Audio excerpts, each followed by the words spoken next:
Allan Rees-Bevan. Cross the chasm, Allan Rees-Bevan.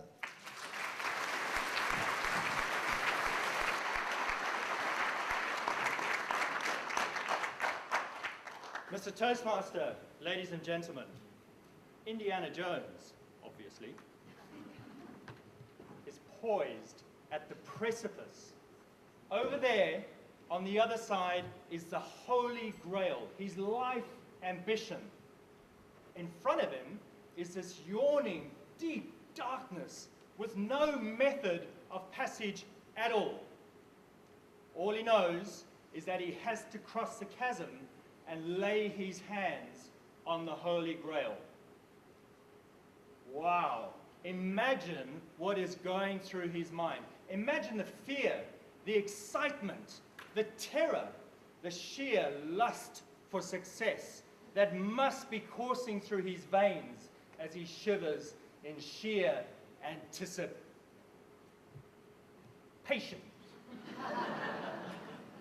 Imagine him standing here thinking,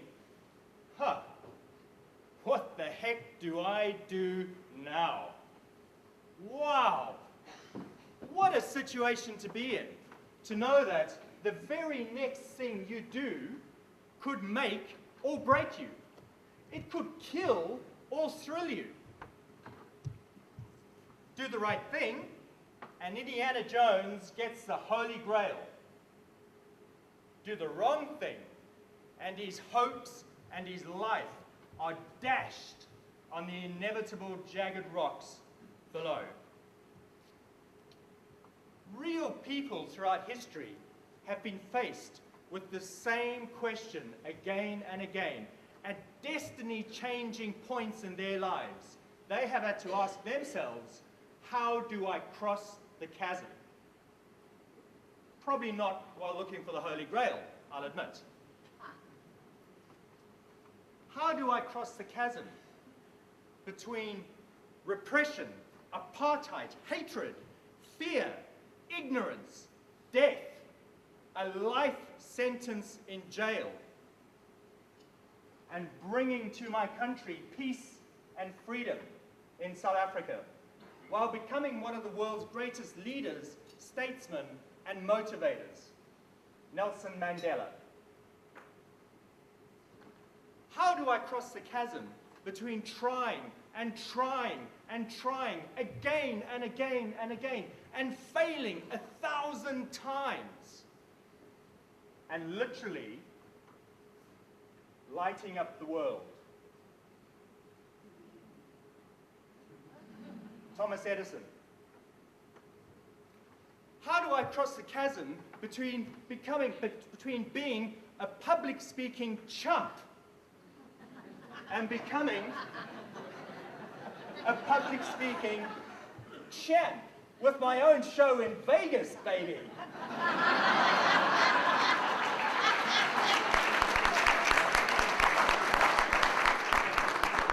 Darren McCoy. And let's look at our own lives, where we too have had to make those same choices and ask ourselves those same questions. How do I cross the chasm? How do I reach across and put my hands on the Holy Grail? I can see myself over there. I can see myself laying my hands on that Holy Grail, whatever it is. My next job, my next house, my sexy Porsche, my next Toastmasters speech, my own business, my fill in the blanks. I have to cross this chasm. And in order to do that, I need to know how to get to the other side. So, how do I cross the chasm between being a shy, sensitive young man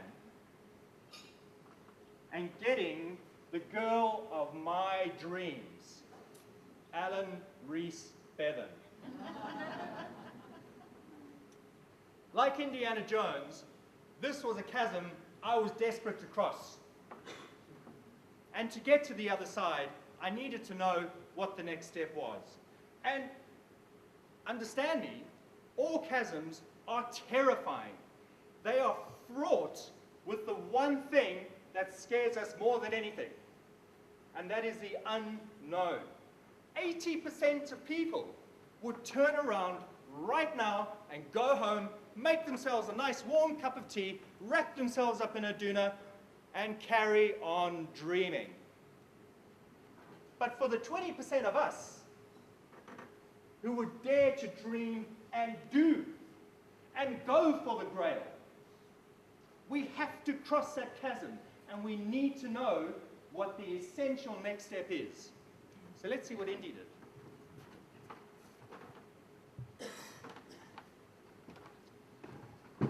Indiana Jones,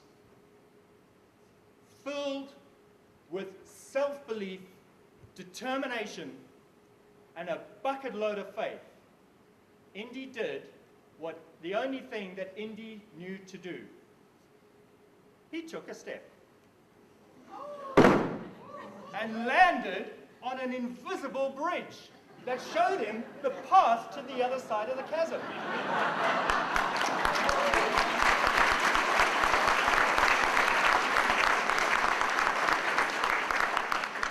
Soon, he was running across, and he laid his hands on the Holy Grail, and he rejoiced because all his goals had been fulfilled. Folks, I don't know how to cross every chasm, but I do know this.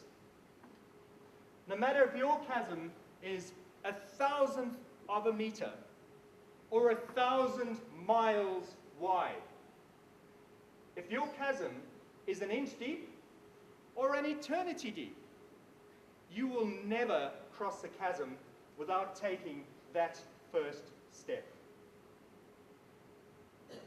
So, did I get the girl? I know you're dying to ask. Absolutely. I took the first step. I joined Toastmasters.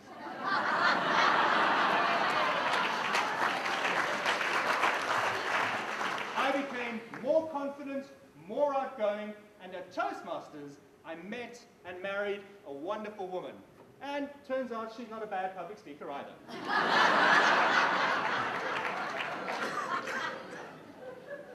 Whatever your chasm, whatever your Holy Grail, you have to take that first step. Mr. Toastmaster.